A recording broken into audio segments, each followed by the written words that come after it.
الحمد لله رب العالمين والصلاة والسلام على رسوله الكريم وعلى آله وصحبه أجمعين. وعن عبد الله بن أبي بكر رحمه الله قال أن في الكتاب الذي كتبه رسول الله صلى الله عليه وسلم لعمرو بن حزم ألا يمس القرآن إلا طاهر، رواه مالك مرسل ووصله النسائي وابن حبان وهو معلول. وعن عائشة رضي الله عنها قالت كان رسول الله صلى الله عليه وسلم يذكر الله على كل أحيانه، رواه مسلم. அப்துல்லா பின் அபி Bakr ரஹிமல்லா அவர்கள் அறிவிக்கின்றார்கள், நபிகள் நாயகம் ஸல்லல்லாஹு அலைஹி வஸல்லம் அம்ர் இப்னு ஹஸம் ரலியல்லாஹு அன்ஹுவுக்கு ஒரு கடிதத்தை அனுப்பினார்கள். அதில் எழுதப்பட்டது அல்லா யமஸ்ஸல் குர்ஆன் இல்லா தாஹிர், சுத்தமான நிலைமையில் குர்ஆனை தொடட்டும், சுத்தமில்லாத நிலைமையில் குர்ஆனை தொட வேண்டாம் என்று எழுதப்பட்டிருந்தது என்று தாபிஈன் அவர் கூறுகின்றார். இந்த ஹதீஸு இமாம் மாலிக் ரஹிமஹுல்லாஹ் தன்னுடைய புத்தகம் அல் முஅத்தா என்று சொல்லக்கூடிய புத்தகத்திலும், இமாம் நஸாயி மற்றும் இப்னு ஹிப்பான் ரஹிமஹுல்லாஹ் தங்களுடைய புத்தகத்தில் பதிவு செய்திருக்கின்றார்கள். இந்த ஹதீஸில் சில பலவீனங்கள் இருக்கின்றது. ஆனால் உலமாக்கள் இந்த ஹதீஸை சேகரிக்கும் பொழுது ஒரு அங்கீகரிக்கக்கூடிய விஷயம் தெரியப்படுகின்றது என்று கூறுகின்றார். அந்த குருகளை அம்ர் இப்னு ஹஸம் ரலியல்லாஹு அவர்கள் யமன் நாட்டிற்கு கவர்னராகவும் அல்லது யமன் நாட்டிற்கு ஒரு தாயியாக அனுப்பப்பட்டார்கள். அந்த நேரத்தில் யமன் நாட்டில் முஸ்லிம்கள் மிக குறைவாக இருந்த நிலைமை இருந்தது. அந்த நேரத்தில் நபி ஸல்லல்லாஹு அலைஹி வஸல்லம் சில கடிதங்களை லெட்டருடைய இன்ஃபர்மேஷன் அனுப்பும் பொழுது இதுவும் கூறினார்கள், குர்ஆனை சுத்தமானவர்கள் மட்டுமே தொடட்டும், சுத்தமில்லாத நபர் அவர் தொட வேண்டாம். ஆக இந்த விஷயத்தை நாம் பார்க்கும் பொழுது உலமாக்களிடையே கருத்து வேறுபாடு இருக்கின்றது. என்ன, நாம் குர்ஆனை குறிப்பாக சுத்தம் என்பது வுதுவுடன் நாம் தொட வேண்டுமா அல்லது வுது இல்லாமையும் நாம் தொடலாமா என்ற இந்த விஷயத்தில் உலமாக்களிடம் கருத்து வேறுபாடுகள் இருக்கின்றது. அதிகமான உலமாக்கள், குறிப்பாக 4 இமாம்கள் மற்ற ஷேக் இஸ்லாம் இப்னு தைமியா, இந்த காலத்தில் இருந்த இப்னு உஸைமீன் ரஹிமஹுல்லாஹ், ஷேக் பின் பாஸ் ரஹிமஹுல்லாஹ், ஆக ஜும்ஹூர் பெரிய ஒரு உலமாவுடைய ஒரு பெரிய கூட்டம் சொல்லக்கூடிய விஷயம் என்னவென்றால், குர்ஆனை வுதுவுடன் நாம் தொடவது இது சிறந்ததும் இது அவசியமாக இருக்கின்றது என்று கூறுகின்றார்கள். எதன் அடிப்படையில்? இந்த ஹதீஸின் அடிப்படையில் அவர்கள் கூறுகின்றார்கள், நபி ஸல்லல்லாஹு அலைஹி வஸல்லம் கடிதத்தை எழுதி அனுப்பினார்கள் சஹாபாக்களிடம், அவர்கள் சுத்தமான நிலையில் குர்ஆனை தொடட்டும் என்று. சில உலமாக்கள் உடைய கருத்து என்னவாக இருக்கின்றது, அது குறைவாக இருக்கின்றது. குர்ஆனை வுது இல்லாமலும் நாம் தொடலாம். ஏனென்றால் எந்த ஒரு ஆதாரமும் வெளிப்படையாக அல்லது சஹீஹான ஆதாரங்கள் வரல. இந்த ஹதீஸ் என்பது பலவீனமான ஹதீஸாக இருக்கின்றது. இது ஒரு தாபிஈ அறிவிக்கின்றார். பொதுவாக முர்சல் என்பது ஹதீஸ் கலையில் பார்க்கும் பொழுது நபி ஸல்லல்லாஹு அலைஹி வஸல்லம் இடமிருந்து ஒரு தாபிஈ, நபி ஸல்லல்லாஹு அலைஹி வஸல்லம் பார்க்காத ஒரு நபர் அறிவிக்கின்றார் என்றால் அந்த ஹதீஸை முர்சல் என்று கூறப்படும். அந்த ஹதீஸுடைய தொடர்பு துண்டிக்கப்பட்டது. ஏனென்றால் நபி ஸல்லல்லாஹு அலைஹி வஸல்லம் பார்க்காத ஒரு நபர் எப்படி அறிவிக்க முடியும்? நபி ஸல்லல்லாஹு அலைஹி வஸல்லமுக்கும் தாபிஈக்கும் இடையே ஒரு சஹாபி அறிவித்திருப்பார், அது இங்கு சொல்லப்படல. ஆகையால் இந்த பலவீனம் இருக்கின்றதுனால அவர்கள் ஏற்றுக்கொள்வதில்லை. ஆனால் பொதுவாக நாம் பார்க்கும் பொழுது அன்புக்குரியவர்களே, ஒட்டுமொத்த இந்த உம்மத்து குர்ஆனுடைய கண்ணியத்தை நம்முடைய மனதில் நாம் வைத்திருக்கின்றோம்.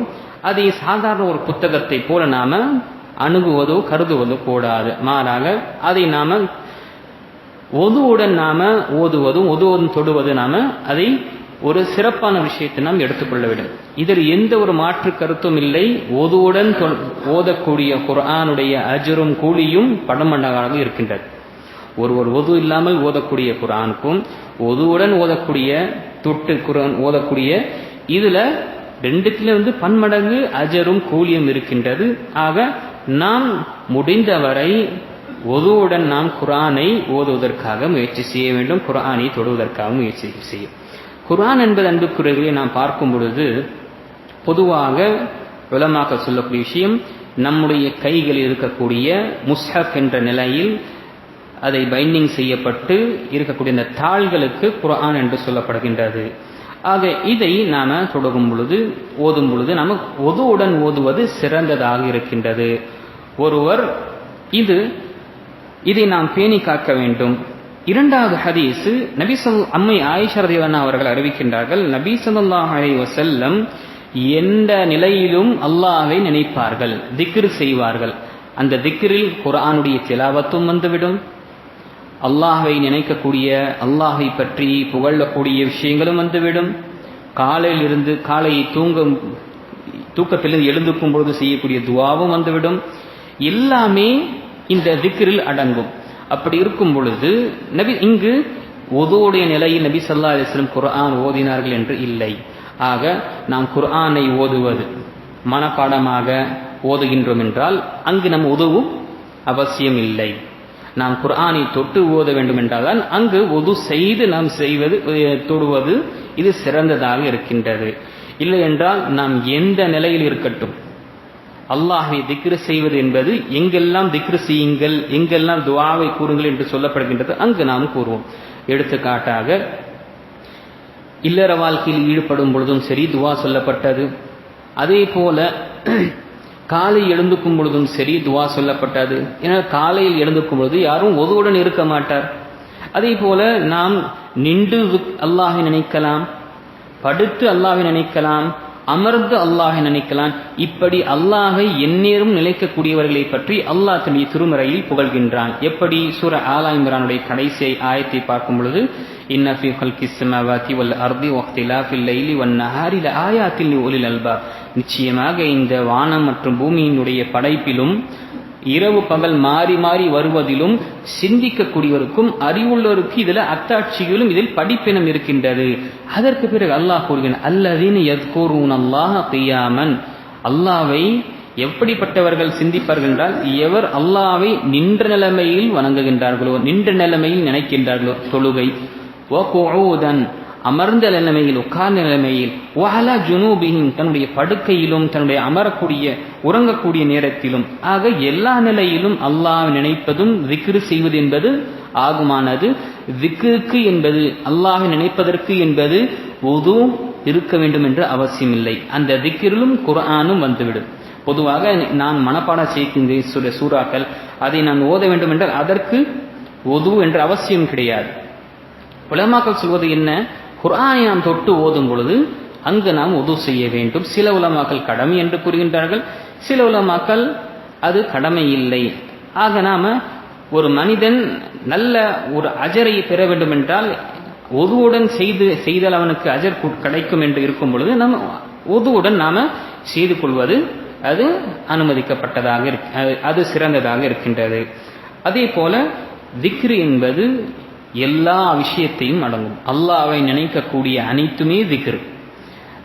அல்லாஹ் நமக்கு ஏதாவது ஒரு சிறந்த விஷயத்தை கொடுத்தானா, நான் நன்றி செலுத்தினோம் என்றால் அதுவும் அல்லாஹ்வுக்கு செய்யக்கூடிய திக்ர்.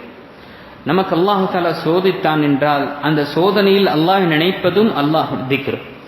அதே போல நாம் நடக்கும் பொழுதும் சரி, நாம் உட்காரும் பொழுதும் சரி, கடை வீதியில் இருக்கும் பொழுதும் சரி, பள்ளிவாசலில் இருக்கும் பொழுதும் சரி, பள்ளி வளாகத்தில் இருக்கும் பொழுதும் சரி, எங்கிருந்தாலும் நாம் அல்லாஹ் நினைப்பது என்பது, அவனை பற்றி நாம் சிந்திப்பது என்பது, இது அனைத்துமே திக்ரில் அடங்கும்.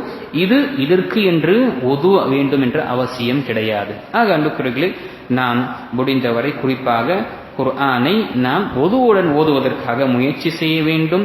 ஒரு உது இல்லாமல் ஓதுகின்றார் என்றால் சில நேரத்தில் உலமாக்கள் அதை சில உலமாக்கள் அதை என்ன செய்கின்றார்கள், எந்த ஒரு குற்றமும் இல்லை என்று. ஆனால் அதிகப்படியான உலமாக்கள் அதை நீங்கள் உதுவுடன் தொடுங்கள் என்று சொல்லப்படுகின்றது. சில உலமாக்கள் யாரு உது கடமை என்று கூறுகின்றார்களோ அவர் ஒரு ஆயத்தை கொண்டு ஆதாரம் கொள்கின்றார்கள். என்ன? லா யமஸ்ஸுஹு இல்லல் முத்தஹ்ஹரூன், சுத்தமானவர்கள் மட்டும்தான் இதை தொடுவார்கள் என்ற ஆயத்து வருகின்றது. ஆனால் இந்த ஆயத்து குர்ஆனை தொடுவதற்குரிய ஆதாரம் கிடையாது. ஏனென்றால் இந்த ஆயத்து சொல்லப்பட்ட முன்னால் நாம் படித்தோம் என்றால் அனைத்துமே வானவர்களை பற்றி சொல்லப்பட்டது. பிறகு இந்த வேதம் என்ற புத்தகத்தை பற்றி சொல்லப்படும் பொழுது லௌஹுல் மஹ்ஃபூத் என்று சொல்லக்கூடிய அல்லாஹ்விடம் இருக்கக்கூடிய அந்த நிரந்தரமான அந்த ஓடு மற்றும் அந்த ஏடுகளை பற்றி சொல்லப்பட்டது. அங்கு வானவர்கள் இதை அவர்கள் சுத்தமான நிலைமையில் தான் சொல்லுவார்கள் என்று வானவர்களை பற்றி சொல்லப்பட்டது. ஆக மனிதனிடம் இருக்கக்கூடிய இந்த குர்ஆனுக்கு இதற்கு எந்த ஒரு ஆதாரம் கிடையாது என்று சில உலமாக்கள் அதை அறிஞர். ஆக பொதுவாக 2 விஷயம் என்று அறிந்தோம். ஒதுவுடன் முஸ்ஹஃபையும் குர்ஆனையும் தொடுவது இது சிறந்ததாகவும் இருக்கின்றது. சில உலமாக்கள் வலியுறுத்தி இருக்கின்றார்கள். அதே போல அல்லாஹ்வை நினைப்பதற்காக ஒது வேண்டும் என்று அவசியம் கிடையாது. அல்லாஹ்வை நினைப்பதற்காக நாம் எங்கிருந்தாலும் சரி, எடுத்துக்காட்டாக நம்ம சலாம் கூறிவிட்டோம், சலாம் கூறிய பிறகு நம்முடைய ஒது முறிந்து விட்டது, சலாமுக்கு பிறகு அஸ்கார்ல துவாக்கள் இருக்கின்றது. நம்முடைய அந்த தொழுகையில் சலாம் கூற பிறகு சொல்லக்கூடிய துவா, அதை நாம சொல்லும் பொழுது அதற்கு ஒது வேண்டும் அவசியம் கிடையாது. பள்ளிவாசலிருந்து வெளியே செல்லும் பொழுது சொல்லக்கூடிய துவாவுக்கு ஒது அவசியம் கிடையாது. பயணத்திற்கு செல்லும் பொழுது செய்யக்கூடிய துவாவுக்கு ஒது அவசியம். ஆக ஒட்டுமொத்தமாக அல்லாஹ்வை நினைப்பதற்கும் துஆக்களை கூறுவதற்கும் குர்ஆனை திலாவத் செய்வதற்கும் ஒது என்று அவசியம் கிடையாது. உலமாக்கள் ஒது எப்பொழுது அவசியம்?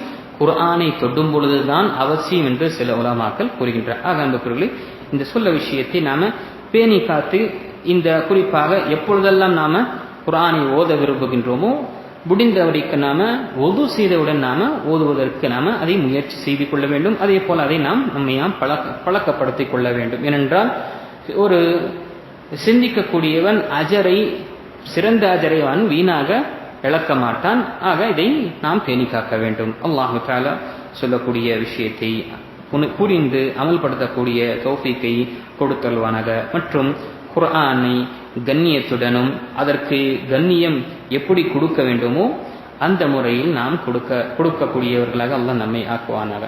ஒரு விஷயத்தை தெரியப்படுத்துகின்றேன். குர்ஆனை கண்ணியப்படுத்துவது என்று நாம் மக்கள் மத்தியில் பார்க்கக்கூடிய விஷயம் என்ன? குர்ஆனை பட்டு ஆடையில் சுருட்டி மேலே எட்டாதவரை வைப்பது என்றுதான் கண்ணியம் நினைக்கின்றோம். அல்லது குர்ஆனை எடுக்கும் பொழுது முத்தமிடுவதும் குர்ஆனை படித்த பிறகு முத்தமிட்டு அதை மூடுவதும் என்று கண்ணியம் நினைத்துக் கொண்டிருக்கின்றோம். அன்புக்குரியவர்களே, இது கண்ணியம் அல்ல. கண்ணியம் என்பது உண்மையாக கண்ணியம், குர்ஆனுடைய கண்ணியம் என்றால் குர்ஆனை அதை ஓதுவதும் அதில் சொல்லப்பட்ட விஷயங்களை சிந்திப்பதும் அல்லாஹ் அதில் நமக்கு என்ன ஒரு மெசேஜை கொடுக்கின்றான் என்ற விஷயத்தை சிந்தித்து அதை கொண்டு நாம அமல்படுத்துவதுதான் இது உண்மையான ஒரு கண்ணியமாக இருக்கின்றது. வெறுமனே முத்தமிடுவதும் அதற்கு பட்டாடைகளை அணிந்து அதை போட்டு மேலே வைத்துக் கொள்வதும் இது உண்மையாக ஒரு கண்ணியம் என்று இல்லை அன்புக்குரியவர்களே. ஆக இந்த விஷயத்தை நினைவு கொள்ள வேண்டும். கண்ணியம் என்பது அல்லாஹ் எதற்காக அதை இறக்கினானோ, ஒரு விஷயத்தை நாம் கண்ணியப்படுத்துகின்றோம் என்றால் அந்த விஷயம் எதற்காக படைக்கப்பட்டதோ அதை செய்தோம் என்றால் தான் கண்ணியம். உணவு என்பது, உணவுக்கு செய்யக்கூடிய கண்ணியம் என்ன? அதை உண்ணுவதும் பருகுவதும். அதை வீணாக்கினோம் என்றால் அதனுடைய கண்ணியத்தை குறைவாக நாம் செய்கின்றோம். அதே போல மனிதனுக்கு கொடுக்கக்கூடிய கண்ணியம் என்ன? அவனுடைய உரிமையை அவனுக்கு கொடுக்க வேண்டும். அது கொடுக்காவிட்டால் கண்ணிய குறைவாக நாம் செய்கின்றோம். அதே போல குர்ஆன் இறக்கப்பட்டது எதற்காக? இங்கு குர்ஆன் இறக்கப்பட்டதே மக்களுடைய நேர்வழிக்காக. அதை நாம் எடுத்துக்கொண்டு அதன் பிரகாரம் நாம் அமல் செய்ய வேண்டும். ஆமீன். வாஹிரு தஅவானா அல்ஹம்துலில்லாஹி ரப்பில் ஆலமீன். அல்லாஹும்ம ஸல்லி அலா